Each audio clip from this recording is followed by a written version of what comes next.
காலைமலர் நிகழ்ச்சியில் தெரிந்ததும் தெரியாதுங்கிற நம்முடைய பகுதியில் நாள்தோறும் பல புதிய தகவல்களை தெரிஞ்சிட்ருக்கோம். அந்த வகையில் நாம் பார்க்க போகிறது ஆழ்கடலில் ஆக்சிஜன்.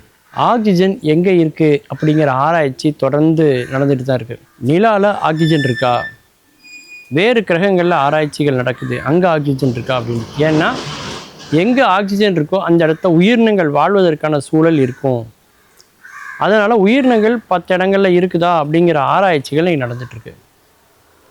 பொதுவாகவே ஆக்சிஜன் எப்படி உருவாகுது அப்படின்னு பார்த்தீங்கன்னா, சூரியனுடைய ஒளிக்கதிர்கள், வளிமண்டலத்தில் உள்ள கார்பன் டை ஆக்சைடு இதெல்லாம் சேர்ந்து உருவாகும் பொழுது, ஒளிச்சேர்க்கை தாவரங்கள் செய்கிற போது, பச்சையத்தை வைத்துக்கொண்டு ஒளிச்சேர்க்கை செய்யும்போது கிடைக்கக்கூடிய ஒரு பை ப்ராடக்ட், ஒரு பக்க விளைவாக கிடைக்கக்கூடிய ஒரு பொருள் தான் என்ன அப்படின்னு பார்த்தீங்கன்னா ஆக்சிஜன், உயிர்காற்று.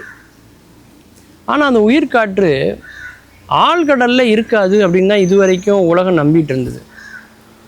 எதனால் அப்படின்னு பார்த்தீங்கன்னா, அந்த ஆழ்கடலில் சூரிய வெளிச்சமே புக முடியாத அளவுக்கான ஆழம் அதில் இருக்கும். அங்கே அழுத்தம் அதிகமாக இருக்கும். எங்கு பார்த்தாலும் கும் இருட்டாக இருக்கும்.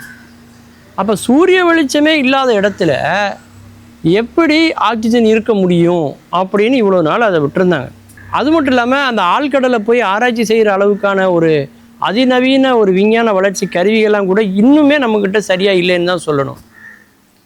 ஏன்னா நாம் நிலவை ஆராய்ச்சி பண்ண அளவுக்கு, வேற்று கிரகத்தை ஆராய்ச்சி பண்ண அளவுக்கு இன்னும் ஆழ்கடலை சரியாக ஆராய்ச்சி பண்ணலைங்கிறது தான் உண்மை.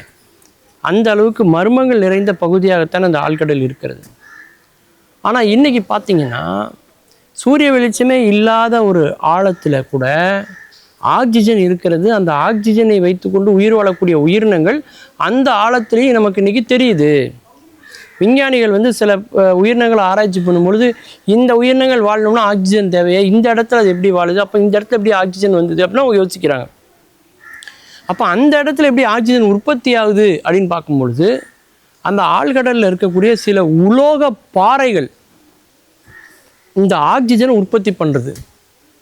இப்போ உலோக பாறைகளுக்கு ஆக்சிஜனை உற்பத்தி பண்ணக்கூடிய தன்மை எப்படி வந்தது அப்படிங்கிற ஆராய்ச்சி போயிட்டுருக்கு. இப்போ ஏன்னா மேங்கனீஸு போன்ற முக்கியமான பல கனிமங்கள் கடலுக்கு அடியில் பாறைகளாக இருக்கிறது.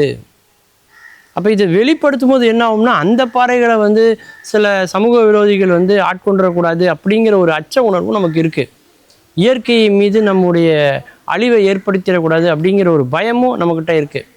ஆனால் அதே நேரத்தில் இன்றைக்கி கிடைச்சிருக்கக்கூடிய அதிசயமான தகவல் என்னென்னா, ஆழ்கடலுக்கு அடியிலையும் கூட ஆக்சிஜன் இருக்கிறது அப்படிங்கிறத இன்றைக்கி விஞ்ஞானிகள் கண்டுபிடிச்சிருக்கிறாங்க.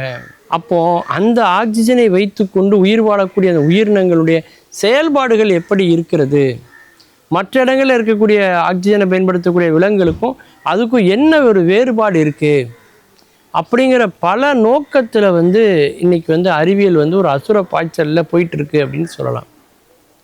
ஏன்னா அங்கே இருக்கக்கூடிய பாசிகள், பூஞ்சைகள், ஒரு சில மைக்ரோ கிருமிகள் சொல்லக்கூடிய நுண் உயிரிகள், இவை எல்லாமே அது வாழ்வதற்கான ஒரு சூழல் மண்டலத்தை ஆழ்கடலினுடைய அடிப்பகுதியில் இருக்கிறத பார்க்கும்பொழுது அது பேர் அதிர்ச்சியாகவும் இருக்கிறது, பெரிய ஆச்சரியமாக ஒன்றாகவும் இருக்கிறத நம்ம பார்க்குறோம். அப்படி இருக்கக்கூடிய ஆக்சிஜனில் உள்ள மற்ற மூலக்கூறுகள் என்ன அப்படிங்கிறதையும் அவங்க ஆராய்ச்சி பண்ணுறாங்க. வளிமண்டலத்தில் இருக்கக்கூடிய அந்த உயிர்காற்றுக்கும் கடலின் அடியில் உற்பத்தியாகக்கூடிய அந்த உயிர்காற்றுக்கும் என்ன வேறுபாடு இருக்கிறது அப்படிங்கிற ஒரு ஆராய்ச்சியும் நடந்து கொண்டு இருக்கிறது. அப்போது எந்த உலோகம் இந்த உயிர்காற்றை உருவாக்குகிறது? பொதுவாக பார்த்திங்கன்னா உயிர்காற்றுன்னு எடுத்துக்கிட்டிங்கனாக்கா அந்த ஹைட்ரஜன், அதுக்கப்புறம் பார்த்திங்கனாக்கா அந்த நீர், அது ரெண்டையும் பிரிச்சுன்னா ஹைட்ரஜன், ஆக்சிஜன் இல்லையா? அதை ஒரு குறிப்பிட்ட அளவுக்கான ஒரு மின்சாரத்தை செலுத்துகிற போது அது பிரியுது அப்படிங்கிற அந்த அடிப்படையான கருத்தை வைத்துக்கொண்டு பூமிக்கு அடியில், அதுவும் ஆழ்கடலுக்கு அடியில் எப்படி இந்த ஆக்சிஜன் உற்பத்தி ஆகுது அப்படிங்கிற ஆராய்ச்சியும் இன்றைக்கி நடந்துகிட்ருக்கிறத நம்ம பார்க்குறோம்.